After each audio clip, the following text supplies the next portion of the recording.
Hello po mga ka-vlog, no, sa mga araw po sa inyo lahat, no. Ito po ulit siyang master, no, mga ka-vlog.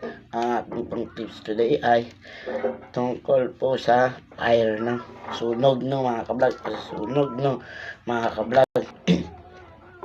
Sa mga araw po sa inyo lahat, no, at naway may matutunan na naman po kayo ulit, no, sa aking tips, no. Sa itong tips ko nito, madalas ko na po ito makikita at tagal na, no, mga ka-vlog. Wala pa po sa industriyang ito, napapanood ko na to, no, marami na ako nakikita ganito, no, mga ka-vlog, no. Yun, no, mga ka-vlog, in case of fire, no, mga ka-vlog, marami po kasi sa atin, halimbawa, kung nag-apoy po ang extension nito ninyo, extension po ang gamit ninyo sa inyong saksakan, kung umapoy po, no, marami po sa atin ang gumagawa ng ganito, no, mga ka-vlog, binubuhusan ng tubig, no, mga ka-vlog.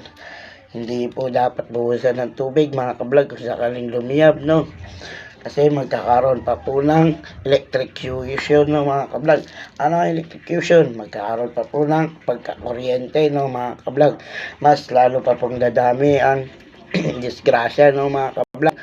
Kung sakaling umapoy ang outlet ninyo o extension ninyo, no, mga ka-vlog, kung extension man yan, no, mga ka-vlog, at umapoy, tanggalin nyo na lang po sa saksakan, no, or sa outlet, no, mga ka-vlog, sa main outlet, no, mga ka-vlog, ang inyong extension, no, mga ka-vlog, na umapoy.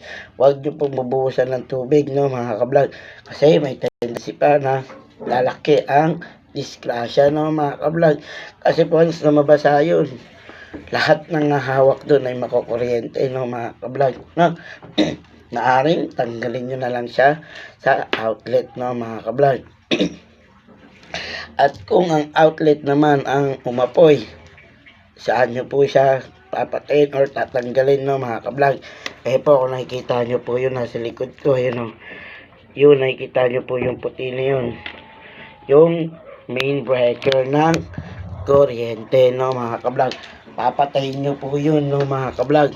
Siyempre, mawawalan kayo ng power supply, no, mga ka-vlog, para naman maiwasan natin ang pagkakuryente, no, mga ka-vlog.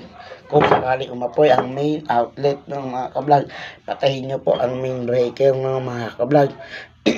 Pag napatay nyo na po ang main breaker, mga ka-vlog, tumawag po agad kayo ng electrician, no, mga ka-vlog, or marunong, no, mga ka-vlog. Hindi po yung tatawag kayo ng basta na lang na umako ng responsibilidad.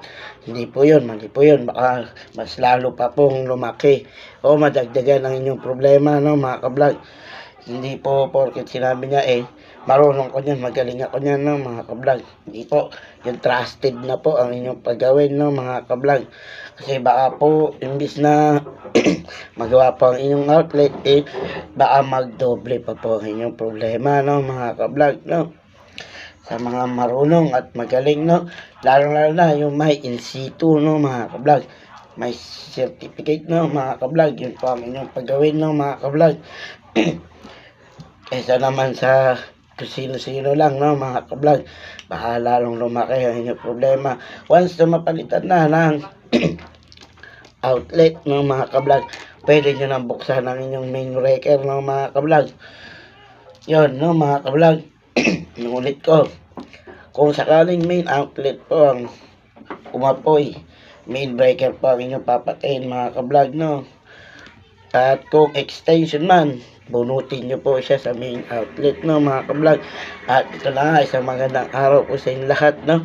At naway may natutunan po kayo, mga ka-vlog, sa aking mga tutorial, no, mga ka-vlog. Sa magandang araw po sa inyo lahat. Mag-iingat po kayo. Bye-bye.